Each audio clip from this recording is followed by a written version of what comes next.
지난해 12월 강원도 강릉에서 발생한 급발진 의심 사고 기억하십니까?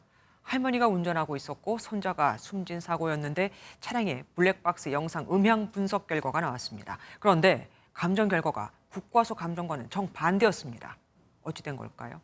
경찰은 국과수의 분석 결과를 받아들이지 않고 할머니에 대해 혐의 없음 결론을 내렸습니다. 국과수 망신입니다. 장진철 기자가 보도합니다.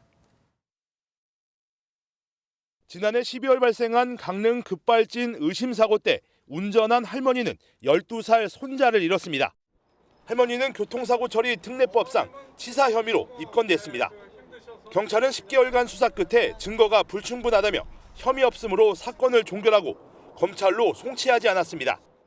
앞서 국과수는 제동 계열에 결함이 없고 운전자가 가속 페달을 밟아 사고가 발생했을 가능성이 있다며 과실에 무게를 뒀습니다. 하지만 경찰은 국과수의 감정 결과가 실제 엔진을 구동하지 않고 진행돼 기계 오작동을 확인할 수 없어 운전자 과실을 입증하는 데 한계가 있다고 판단했습니다. 경찰이 국과수 감정 결과를 채택하지 않은 것은 매우 이례적입니다. 불송치가 나면 뭐하냐고, 도연이가 없다고 할멈없이 울으시는 어머니의 모습에 그래도 마음의 짐은 조금이라도 벗어날 수 있지 않을까 하는. 손해배상 민사소송에서 채택된 민간 전문가의 블랙박스 음향 정밀 감정에서도 국과수와 엇갈린 결과가 나왔습니다. 민간 감정인은 변속 레버를 D에서 N으로 다시 N에서 D로 변경하는 소리는 확인되지 않았다고 밝혔습니다. 운전자가 사고 직전 기어를 조작했다고 한 국과수 감정 결과와 상반되는 겁니다.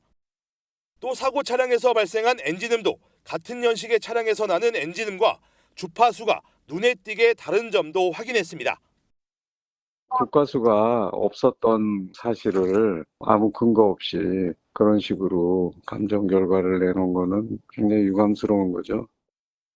이번 음향 분석 감정에서 도연이가 충돌 직전 비교적 차분하게 부딪히겠다고 말하고 질주를 할 때 공포에 질린 듯 어라는 목소리도 확인돼 안타까움을 더했습니다.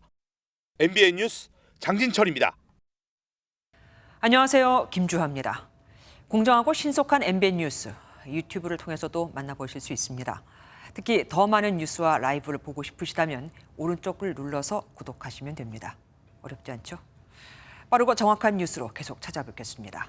MBN 뉴스를 시청해주신 여러분 고맙습니다.